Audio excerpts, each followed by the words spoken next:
TV YouTube ప్రేక్షకులందరికీ నా యొక్క హృదయపూర్వక నమస్కారములు.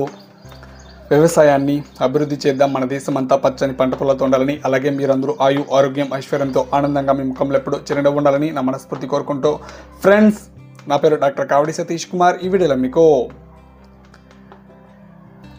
క్లామిడియా ఇన్ఫెక్షన్, చాలామంది నాకు కాల్ చేసి మరి సార్ నాకు క్లామిడియా ఇన్ఫెక్షన్ ఉంది, ఏం చేయాలి సార్, నేను నియర్ డాక్టర్ని కన్సల్ట్ అయ్యానా, సో ఇది క్లామిడియా ఇన్ఫెక్షన్ చెప్పారు, ఇది ఏమైనా డేంజరా, సో ఎందువల్ల వస్తుంది చెప్పండి, సో ట్రీట్మెంట్ ఉందా, కొంతమంది క్వశ్చన్ అయితే అడిగారు. సో వీడియోలో ఏంటి అలాని ఒక్కొక్కటి మీకు డీటెయిల్గా క్లియర్గా అర్థమయ్యే విధంగా ఎక్స్ప్లెయిన్ చేస్తాను. ఫ్రెండ్స్ వీడియోని ఎవరైనా కొత్తగా చూసినట్లయితే కింద సబ్స్క్రైబ్ ఉంటుంది, సో క్లిక్ చేసుకోండి, సబ్స్క్రైబ్ చేసుకొని పక్కన బెల్ ఐకాన్ ఉంటుంది, క్లిక్ చేసుకొని యాక్టివేట్ చేసుకోండి. పోతే వీడియోని కంప్లీట్గా వాచ్ చేయడానికి ట్రై చేయండి, అప్పుడు మీకు బాగా అర్థమవుతుంది. ఓకేనా? ఇంకా టాపిక్లోకి వెళ్ళినట్టయితే క్లామిడియా ఇన్ఫెక్షన్ ఇది ఒక సెక్సువల్లీ ట్రాన్స్మిటెడ్ ఇన్ఫెక్షన్ ఫ్రెండ్స్.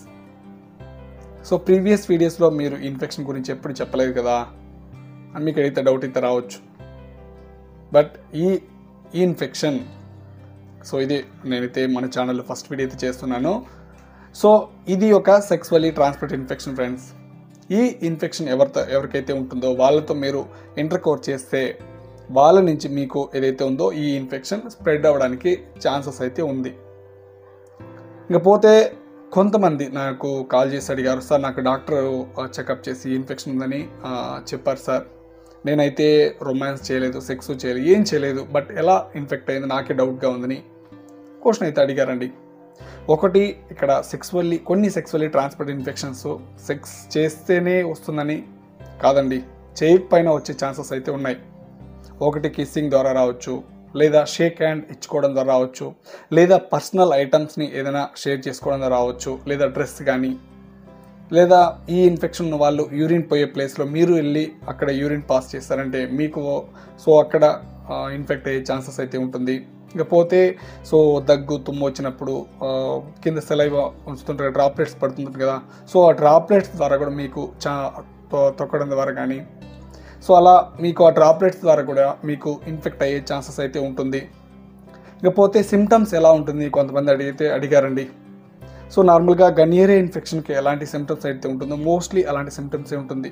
అంగం నుంచి చీమ్ కారడము, వాటర్గా డిశ్చార్జ్ అవ్వడము, నీళ్ళుగా చుక్కలు కారడము, రెడ్గా రావడము ఒక్కొక్కసారి, అదేవిధంగా ఇచ్చింగ్ రావడము, బర్నింగ్ ఎక్కువగా ఉండడము, కళ్ళు వచ్చేసి రెడ్డీస్గా ఉండడము, సో ఇలాంటి సిమ్టమ్స్ అనేది ఖచ్చితంగా ఉంటుందండి. పెయిన్ కూడా ఉంటుంది, యూరిన్ పాస్ చేసేటప్పుడు నొప్పి ఎక్కువగా ఉంటుంది. సో ఈ క్లామిడియా ఇన్ఫెక్షన్ ఉన్నప్పుడు మోస్ట్లీ ఇలాంటి సిమ్టమ్స్ అనేది ఖచ్చితంగా ఉంటుంది. సో ఈజీగా ఐడెంటిఫై చేసుకోవచ్చండి. ఇది ఒక బ్యాక్టీరియా ఇన్ఫెక్షన్, లైక్ సిఫిలిస్ లాగా గనేరియా లాగా ఇది ఒక బ్యాక్టీరియా ఇన్ఫెక్షనే. సో ఈజీగా ట్రీట్ చేసుకోవచ్చు, మీరేం అంత టెన్షన్ పడాల్సిన అవసరం అయితే ఏం లేదండి. బట్ కొంతమందికి ఇన్ఫెక్షన్ వచ్చి సో ఇదేదో నార్మల్ యూరినరీ ట్రాక్ ఇన్ఫెక్షన్ కదా అనుకుంటూ ఉంటారు. But urinary tract infection different symptom, అంటే మోస్ట్లీ సిమ్టమ్స్ ఇలానే ఉంటుంది, బట్ కొంచెం సిమ్టమ్స్ అంటే డిఫరెంట్గా ఉంటుందండి. సో ఈ క్లామిడియా ఇన్ఫెక్షన్తో కంపేర్ చేస్తే, సో కొంతమంది యూటీఐ ఇన్ఫెక్షన్ అనేసి నెగ్లెక్ట్ చేస్తుంటారు. సో యూరినరీ ట్రాక్ ఇన్ఫెక్షన్ వచ్చినప్పుడు మెడిసిన్స్ వాడుతుంటారు.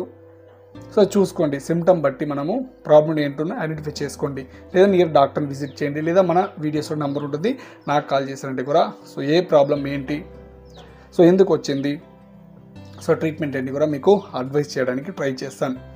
ఓకేనా? సో కొంతమంది భయపడుతుంటారు, సో ఇదేమన్నా మేజర్ ఇష్యూనా లేదా హెచ్ఐవిగా మనం మారుతుంది అనేసి. హెచ్ఐవిగా అయితే ఏం మారదు, అది వేరే ఇన్ఫెక్షన్, ఇది వేరే ఇన్ఫెక్షన్, మీరేం భయపడాల్సిన అవసరం అయితే ఏం లేదు. ఓకేనా? సో కొంతమంది క్వశ్చన్ అయితే అడిగారు. సో వీడియోలో చెప్పింది మీకు అర్థమైంది అనుకుంటున్నాను. ఇంకా వీడియోలో ఏదైనా డౌట్ ఉంటే సో కమెంట్ సెక్షన్లో కమెంట్ చేయండి. సో మీరందరూ ఆరోగ్యం నా మనస్ఫూర్తి కోరుకుంటా. నెక్స్ట్ వీడియోలో మేము ముందుకు మంచి టాపిక్తో వచ్చేస్తాను. అందరికీ నమస్తే.